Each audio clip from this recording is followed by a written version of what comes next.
नमस्कार। मुद्दा तो है में आपका स्वागत है। मैं हूं आपके साथ ब्रजेश चौक से। आज मुद्दा है कम पड़े वोट किसे लगेगी चोट। जी हां, पहले चरण में कम वोटिंग ने राजनीतिक दलों की टेंशन बढ़ा दी है। बीजेपी और कांग्रेस की धड़कनें बढ़ी हुई हैं। 2019 के मुकाबले 7.5% कम वोट पड़े हैं, लिहाजा अब कम मतदान के मायने निकाले जा रहे हैं और ये बड़ा सवाल बन गया है कि कम मतदान क्यों हुआ। हालांकि इस पर सियासी बयानबाजी और बार पलटवार का दौर भी शुरू हो गया है, लेकिन उन दावों का क्या जो बीजेपी और कांग्रेस वोटिंग से पहले कर रहे थे। वोटर्स की उदासीनता का कारण क्या है? क्या कम वोटिंग सत्ता पक्ष को समर्थन है या फिर विपक्ष के पक्ष में है? आखिर कम पड़े वोट किसके लिए बड़ी चोट साबित होंगे? आज इन तमाम पहलुओं को समझने की कोशिश करेंगे, लेकिन पहले देखिए रिपोर्ट।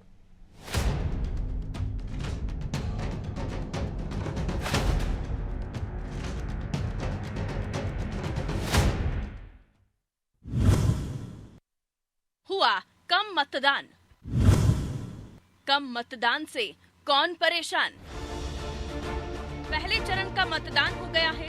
एमपी की 6 सीटों पर 88 प्रत्याशियों की किस्मत ईवीएम में कैद हो गई है, लेकिन 2019 की तुलना में इस बार इन सीटों पर 7.5% कम वोटिंग हुई। सबसे कम मतदान सीधी में 56.18% हुआ, जबकि 2019 में इस सीट पर 69.5% वोटिंग हुई थी। हालांकि कम मतदान ने राजनीतिक दलों की टेंशन बढ़ा दी होगी। इतना ही नहीं, जबलपुर, सीधी और शहडोल में मुकाबला एक तरफ बताया जा रहा है, लेकिन यहाँ भी कम मतदान हुआ, जिस पर अब कांग्रेस ने बीजेपी को घेरना शुरू कर दिया है। कांग्रेस तंज कर रही है कि बीजेपी ने हर बूथ पर 370 नए मतदाताओं और 10% वोट बढ़ाने का लक्ष्य रखा था। उसका क्या हुआ? कांग्रेस ने बीजेपी पर झूठ बोलने का आरोप लगाया है। बीडी शर्मा ने 11 अप्रैल को छतरपुर में ये कहा था कि हम हर पोलिंग बूथ पर 370 मतदाता बढ़ाएंगे, वोटिंग बढ़ाएंगे और इस तरह से 64,523 मतदान केंद्रों पर लगभग 10% वोट भारतीय जनता पार्टी का बढ़ेगा। तो ये आंकड़े बताते हैं चुनाव में वोट परसेंटेज के। ये वोट परसेंट सिद्ध करता है कि बीजेपी बड़बोलेपन, झूठ, दंभ, अभिमान और बेहोशी की शिकार है। सबसे ज्यादा मतदान छिंदवाड़ा में 79.18% हुआ, लेकिन 2019 की तुलना में ये भी 3% कम रहा। इस तरह अन्य सीटों पर लोगों ने मतदान को लेकर ज्यादा उत्साह नहीं दिखाया। हालांकि कम वोटिंग पर सियासी बयानबाजी जमकर हो रही है। बीजेपी ने कांग्रेस के आरोपों पर वार किया तो कम मतदान पर भी अपना पक्ष रखा। मतदान का प्रतिशत पूरे देश में गिरा, खाली मध्य प्रदेश में गिरा क्या? 102 सीटों पर चुनाव देश भर में मतदान का परसेंटेज गिरा। तो मतदान का प्रतिशत कम ज्यादा क्यों हुआ? ये चुनाव आयोग का और संबंधित विशेषज्ञों का विषय है। भारतीय जनता पार्टी जन कृपा प्राप्त करने को लेकर आश्वस्त है। 10 साल की मोदी सरकार का ऐतिहासिक रिकॉर्ड, अगले 2047 तक का मिशन और 1000 साल बाद का विजन, इस सोच पर बीजेपी की सरकार काम कर रही है। हम पहले लोगों के बीच एक आशा के साथ थे 14 में, 2019 में जनता ने विश्वास किया और अब मोदी जी की गारंटी। आरोप प्रत्यारोप अपनी जगह है, लेकिन इस कम मतदान के कई मायने निकाले जा रहे हैं। वैसे कहा तो ये जाता है कि अगर वोटिंग को लेकर वोटर्स में उत्साह कम दिखे तो जनता बदलाव नहीं चाहती, लेकिन पिछले कुछ चुनाव की वोटिंग ट्रेंड को देखें तो ये धारणा गलत साबित हो रही है। ऐसे में अब इस बदली हुई हवा का रुख क्या है, इस सवाल ने भी बीजेपी और कांग्रेस की नींद जरूर उड़ा दी होगी। दोनों ही दल कम वोटिंग परसेंट को अपने अपने तरीके से तोड़ रहे होंगे, क्योंकि मतदान से पहले दोनों दलों के दावे आसमान छू रहे थे, लेकिन अब राजनीतिक दलों को वोटर्स ने फिर सोचने पर मजबूर कर दिया है। ब्यूरो रिपोर्ट, अनादि टीवी।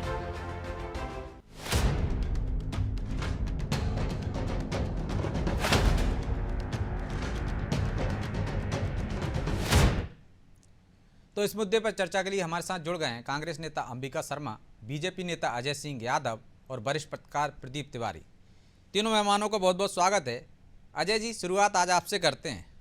बड़े बड़े दावे किए थे आपने, हमारे कार्यकर्ता सुबह 6 बजे उठेंगे, मतदाताओं को निकालेंगे, हर बूथ पर 370 वोट बढ़ाएंगे, 10% तक ले जाएंगे बढ़ाकर। क्या हुआ?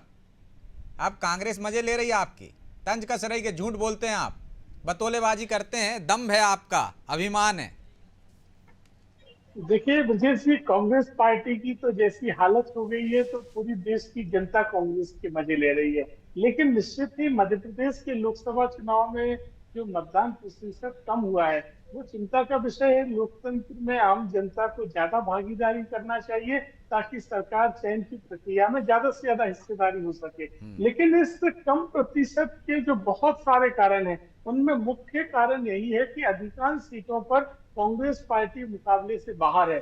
इससे मतदाताओं में उदासीनता होती है, उन्हें पता है कि चुनाव परिणाम क्या आने वाला है।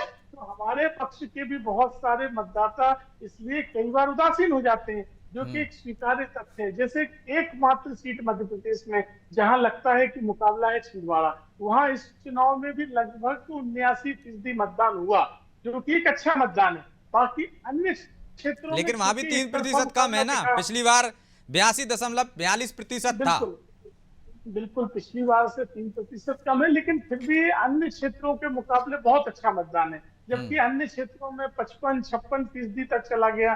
तो उस 55-56% मतदान का मुख्य कारण यही है कि जनता समझती है, परिणाम भी पहले से पता है, कांग्रेस पार्टी कहीं मैदान में नहीं है। और रही बात हमारे लक्ष्य की, हमारा लक्ष्य 10% मत बढ़ाना, प्रदेश में 70% मत लाना, सभी बूथों पर भारतीय जनता पार्टी के कमल खिलाना।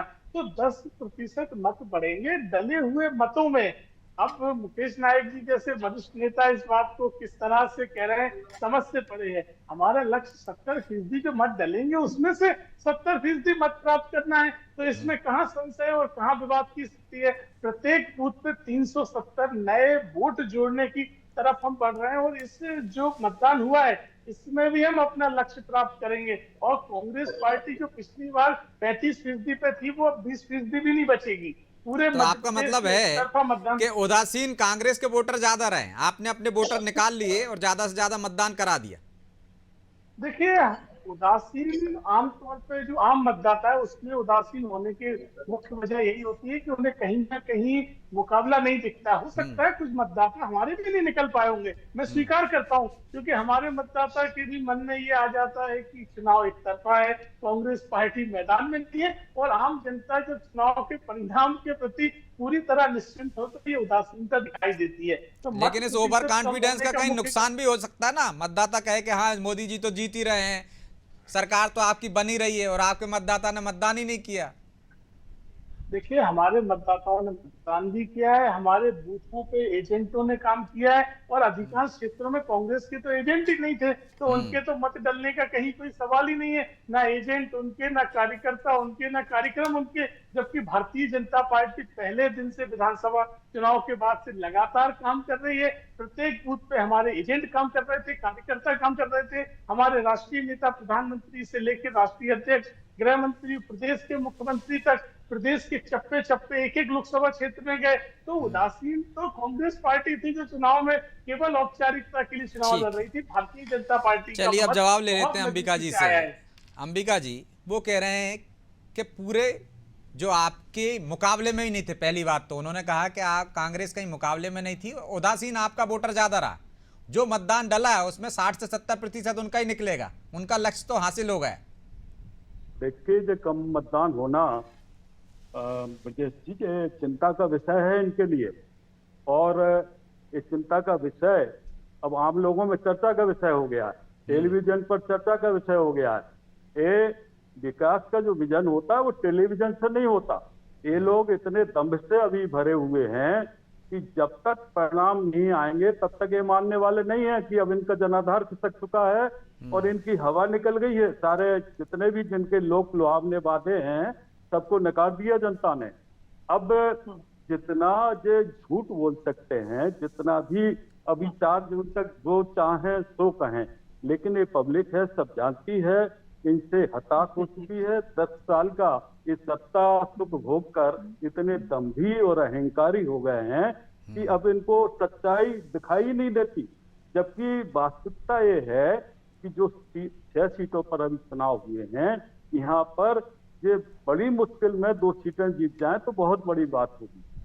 ये सब लोग अपने हाईकमान को यहाँ पर गुमराह कर रहे हैं, ये सब कह के कि चलो 4 जून तक इनके नंबर बढ़ते रहें, ऐसा कुछ है नहीं। हमारे मुकेश नायक जी ने बताया, जानकारी है कि 10% वोट बढ़ाने का इनने दावा किया था कि हर बूथ पर 10% वोट बढ़ाएंगे। वो 10% वोट तो बढ़ा क्या, मतदान का प्रतिशत और कम हो गया। कहाँ गए इनके वोट? लेकिन और अंबिका कैसे- जी, एक तरह वो कोशिश करते तो दिख रहे थे, कांग्रेस में ऐसी कोशिश करते नहीं दिखी। तो ऐसा ना हो कि वो जो कह रहे हैं कि उनके वोट तो बढ़ जाएं थोड़े बहुत, उतने 10% ना बढ़े, आपका कहीं कम ना हो जाए। कांग्रेस का कंक्रीट वर्क चल रहा है, इनका सब हवाई वर्क चल रहा है, इनका टेलीविजन पर वर्क चल रहा है और प्रेस में वर्क चल रहा है। पब्लिक से बहुत दूरी बनाए हुए हैं ये लोग प्रचार प्रसार में ज्यादा विश्वास रखते हैं, ठोस काम नहीं करते। पब्लिक से इनका संपर्क खत्म हो गया है। अब सत्ता से और सुख से ज्यादा संबंध हो गया है इन लोगों पे। हंस रहे हैं आपकी बात पे अजय जी कि पब्लिक से कनेक्ट कम हो गया है इनका। देखिए ब्रजेश जी, कांग्रेस का एक भी नेता, चाहे खड़गे जी हो, प्रियंका गांधी हो, सोनिया गांधी हो, यहाँ तक दिग्विजय सिंह और कमलनाथ तक किसी क्षेत्र में प्रचार करने नहीं गए, और कांग्रेस पार्टी पब्लिक कनेक्ट की बात कर रही है। कांग्रेस पार्टी इस चुनाव में अप्रासंगिक है, और मुझे तो आश्चर्य होता है, कांग्रेस को कम वोट डलने में भी फायदा मिल रहा है। उन्हें लग रहा है कि ज्यादा वोट डलते तो और ज्यादा वोट उनके खिलाफ डलते। कांग्रेस पार्टी ये मान के बैठी है, तो इस तरह की स्थिति में कांग्रेस पार्टी का कुछ नहीं हो सकता है। हाँ, हो सकता है वो ये सोच रहा हो कि पिछली बार 5 लाख से 3 लाख से 2 लाख से हारे थे, कम से कम 45,000 से 1 लाख से हारे। लेकिन तिवारी जी, इन्हें उम्मीद थी कि और ज्यादा वोट डलते तो और ज्यादा हारते। इनने मान लिया कि सारे ना डलने वाले जी कुछ वोट कह रहे हैं और इनके अंबिका जी। खिलाफ हाँ डलते। जी, अंबिका जी कुछ कह रहे थे। देखिए ब्रजेश जी, गरीब का चूल्हा नहीं चल रहा है, और माने अंबानी के यहाँ अरबों खर्च हो जाते हैं सगाई में। ये भारतीय जनता पार्टी केवल कहाँ नहीं अमीरों चल रहा है के लिए, अंबिका जी, बताइए ना। देश में 80 करोड़ गरीबों को राशन मिल रहा है, ये झूठा तथ्य है। बताइए एक गरीब का नाम बताइए भारतीय जिसके जनता घर में पार्टी राशन ना हो। केवल अमीरों अंबिका के जी, लिए काम कर रही है, 140 गरीबों के लिए करोड़ के देश में मैं आपको चुनौती दे रहा हूँ। केवल बताइए 2-2.5 कौन से जो गरीब का अमीर चूल्हा है नहीं देश जल रहा है? के, अंबिका उनके जी लिए काम बताइए कर तो कौन से गरीब का चूल्हा नहीं जल रहा है?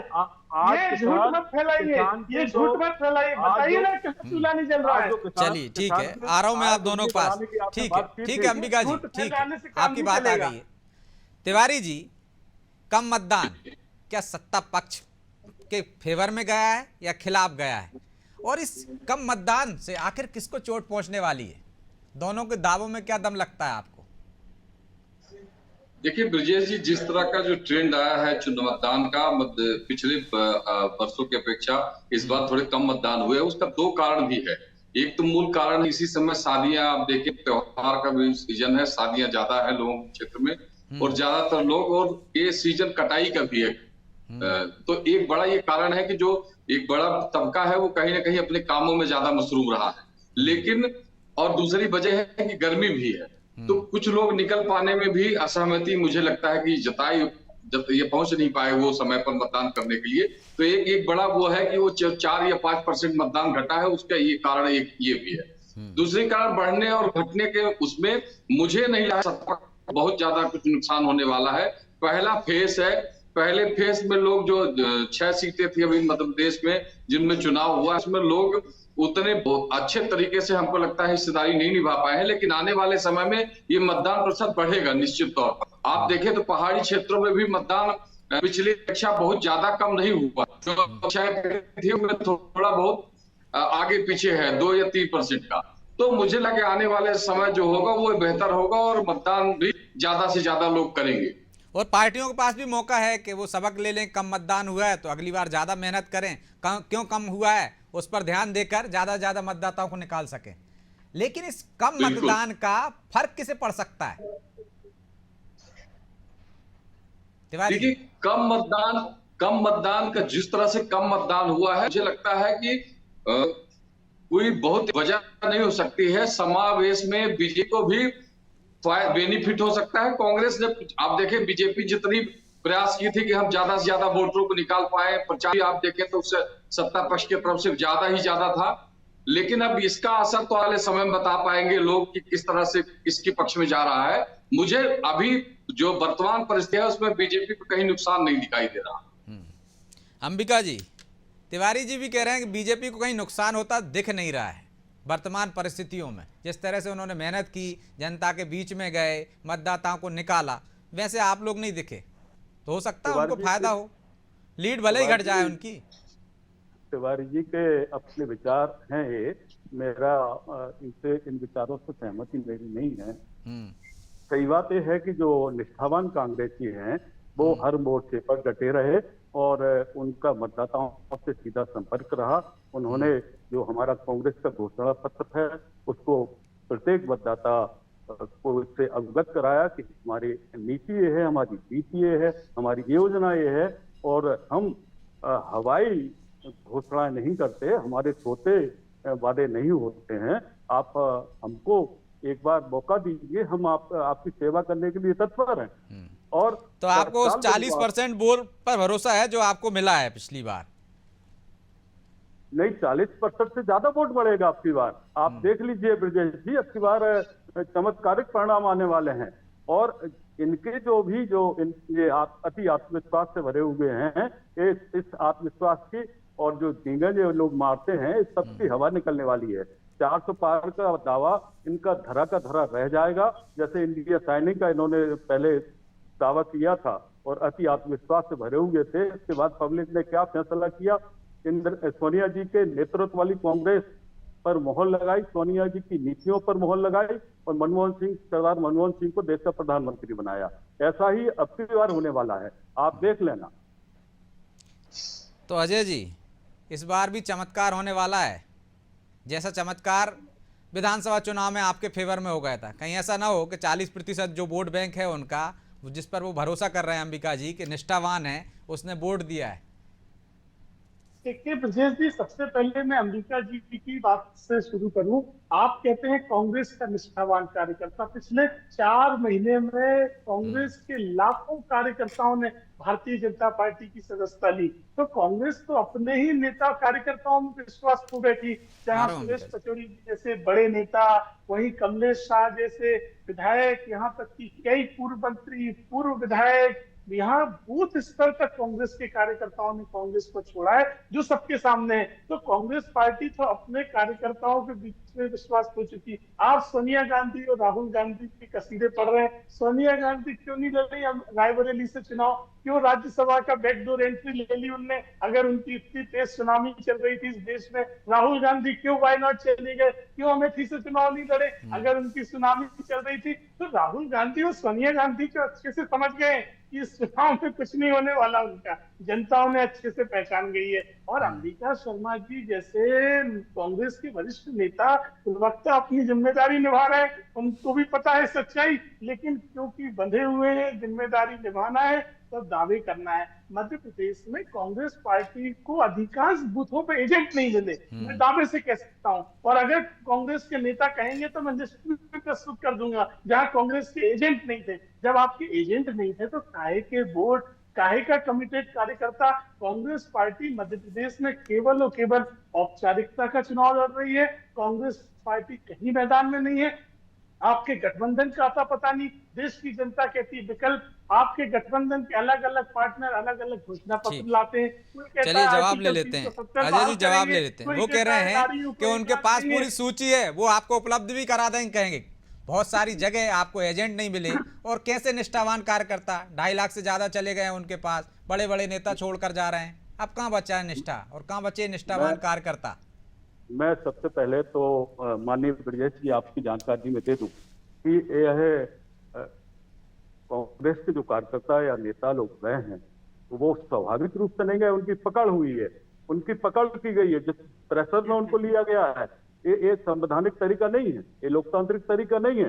किसी न किसी प्रेशर में वो लोग गए हैं, किसी प्रलोभन में वो गए, स्वाभाविक रूप से नहीं गए। वो तो उल्टे आप पे आरोप लगा रहा है। एक अभी रास्ते में ही है, अभी आए नहीं है। रामनिवास रावत कह रहे हैं कि टिकट वितरण में उनकी सहमति नहीं ली गई, उनको विश्वास में नहीं लिया गया। मुकेश नायक भी बात कर चुके उनसे, राहुल गांधी भी बात कर चुके हैं। मैं अपनी बात की पुष्टि के लिए उदाहरण दे रहा हूं कि जो छिंदवाड़ा से महापौर है उसने अफसोस व्यक्त किया कि मैं गलत आ गया, गलत पार्टी में आ गया। और जो दीपक सक्सेना जी की जो बेइज्जती हुई है उसमें भी दीपक सक्सेना जी सोच रहे होंगे। अरे तो अगर दबाव होता तो वो कैसे वापस आ गया छिंदवाड़ा का महापौर? यही आपके सवाल का जवाब है। आप कह रहे हैं कि लोग दबाव में जाते हैं, तो दबाव होता तो केंद्र और राज्य में तो अभी भी वही सरकार है। तो सुनिए, मैंने आपको गए वो स्वेच्छा से गए। अरे तो अंबिका जी, आप भी आपकी बात का जवाब दीजिए। आपने बोला कि लोग दबाव में जाते हैं, अगर दबाव था तो विक्रम आके कैसे वापस आ गए? आपने भी गए अपनी स्वेच्छा से गए, और उन्होंने अपनी वापसी के बयान में भी यही कहा। ठीक है अजय जी, आपकी बात आ गई, ठीक है। लेकिन अंबिका जी बात में तो दम है। कहती दबाव होता तो कैसे चले जाते चंद दिनों में वापस? मैं इनकी एक बात का जवाब और देता हूँ। इन्होंने कहा सोनिया जी चुनाव क्यों नहीं लड़ी। मेरे पास प्रश्न है कि आडवाणी जी चुनाव क्यों नहीं लड़े? आडवाणी जी के पास आडवाणी जी तो खड़े नहीं हो पा रहे, महाराज अस्वस्थ है वो। सोनिया जी सोनिया जी रिटायर्ड हो गई है राजनीति से, तो राज्यसभा में भी नहीं गए। आडवाणी जी राज्यसभा में तो नहीं गए, आडवाणी जी बैकडोर राज्यसभा में तो नहीं गए ना। केवल स्वास्थ्य कारणों की वजह से सुख सुविधाओं के लिए राज्यसभा चाहिए तो चुनाव लड़ती। अरे सोनिया जी स्वास्थ्य कारणों की वजह से सोनिया जी राज्यसभा क्यों गई? हम तो कहते हैं राहुल गांधी का राज्यसभा में आज फंस गए अंबिका जी, आप गलत उदाहरण दे रहे हैं आप। आज फंस गए अंबिका जी आप। सुविधाओं के लिए राज्यसभा और चुनाव लड़ने के लिए आप जैसे कार्यकर्ता, तो ये नहीं हो सकता ना अंबिका जी। सोनिया जी का स्वास्थ्य खराब रहने के कारण लोकसभा के चुनाव में मेहनत ज्यादा करना पड़ती है, इस वजह से वो राज्यसभा भी क्यों गई? नहीं, राज्यसभा में आवश्यकता क्यों गई?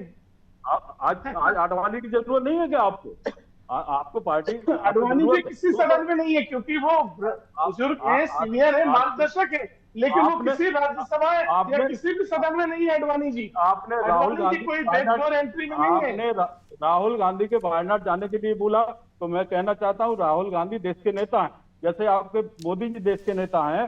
वो गुजरात से चुनाव उत्तर प्रदेश में लड़ सकते। हमारे राहुल गांधी 50 सालों के परिवार की सीट क्यों छोड़ दी? ये कोई जरूरी खान से लेकर राहुल गांधी, राजीव गांधी, सोनिया गांधी, पूरा परिवार चुनाव लड़ा उस अमेठी से चुनाव लड़ने से। लेकिन अंबिका जी दोनों के तर्कों में फर्क है ना।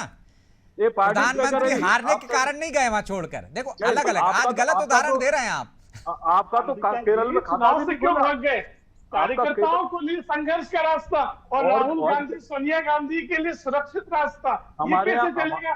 एक अल्पसंख्यक बहुल वायनाड इलाका जहां 70% अल्पसंख्यकों की आबादी है, इसलिए राहुल गांधी वायनाड चले गए। क्या ये देश की जनता नहीं जानती है? पार्टी ने तय किया है, रायबरेली से पार्टी। अरे अमेठी में आपके परिवार की 50 सालों की विरासत थी, आपकी 5 पीढ़ियों ने चुनाव लड़ा, अमेठी क्यों छोड़ के भाग गए? तो आप खुद भाग गए लड़ने से, और भागे नहीं है। अमेठी की जनता ने निर्वाचित किया, इसलिए अमेठी की जनता ने बोला कि फिर से लड़ो, तो लड़े ना। अगर भागे नहीं तो चुनाव लड़े, फिर से चुनाव लड़े। 5 साल पहले आप चुनाव हारे और आपको चुनाव लड़ने से ही भाग गए। आपका तो केरल लड़ने से ही भाग गए। अंबिका जी, ये कांग्रेस पार्टी इस स्तर पे पहुंच जाएगी, किसी ने सोचा नहीं था। ये कांग्रेस पार्टी। ठीक है अजय जी, आपकी बात है। लेकिन अंबिका जी, बड़े नेताओं को कम से कम उदाहरण तो पेश करना चाहिए। फंसी हुई सीट पर लड़ना चाहिए। यदि उत्तर प्रदेश से लड़ते तो ज्यादा फायदा होता। इस तरह तो यदि गुना से हार गए थे जो सिंधिया, तो उनको भी नहीं लड़ना चाहिए था, उनको भी सुरक्षित सीट पे चले जाना चाहिए था। देखिए ये परंपरा भारतीय जनता पार्टी में थी। आपके पितृ पुरुष अटल बिहारी वाजपेयी जी भी 2-2, 3-3 जगह से चुनाव लड़ते थे। ऐसी कोई वजह नहीं है कि व्यक्ति का सदन में आना आवश्यक है। हमारे राहुल गांधी की बहुत ज्यादा आवश्यकता है लोकसभा में। राहुल गांधी को वहां की केरल की जनता चाहती है। एक बार निर्वाचित बहुत अच्छे अमेठी से नहीं पहुंच पाते, स्वीकार कर रहे हैं। मतलब अमेठी से नहीं पहुंच पाते लोकसभा में, स्वीकार कर रहे हैं उनकी आवश्यकता है, लेकिन अमेठी से वो पहुंच नहीं पाते लोकसभा में। अमेठी में आपको बाकोवर तो नहीं दिया कांग्रेस ने। आप स्वीकार कर रहे हैं कि उनकी बहुत आवश्यकता है, इसलिए वायनाड से लड़े हैं। तो अमेठी से नहीं पहुंच पाते। वायनाड की जनता के आशीर्वाद क्या है कि ये तय हो गया कि अमेठी से नहीं पहुंच पाते। चलिए माफी चाहता हूं क्योंकि समय की बाध्यता है, इसलिए चर्चा को यहीं विराम देना होगा। आप तीनों मेहमानों का बहुत बहुत धन्यवाद। तो मतदान तो कम हुआ है, लेकिन इससे किसको टेंशन बढ़ाई है ये तो अभी दूर की कौड़ी है, क्योंकि दोनों के अपने अपने दावे हैं। कम मतदान पर बीजेपी भी विश्वास हासिल करने की बात कह रही है और कह रही है उसे भरोसा है कि कम मतदान भले ही हुआ लेकिन ज़्यादातर उसके पक्ष में हुआ है, जबकि कांग्रेस का दावा है कि ये चौंकाने वाले परिणाम देगा, उनके फेवर में जाएगा कम मतदान होना। ये तो अब आपको परिणाम ही पता चलेंगे, तभी पता चलेगा कि कम मतदान हुआ है, उसने किसकी नींद उड़ाई थी और किसको चोट पहुंचाई है, उसके लिए इंतजार करना होगा। बहरहाल मुद्दा तो है, मैं इतना ही, मुझे दीजिए इजाजत और आप देखते रहिए अनादि टीवी। नमस्कार।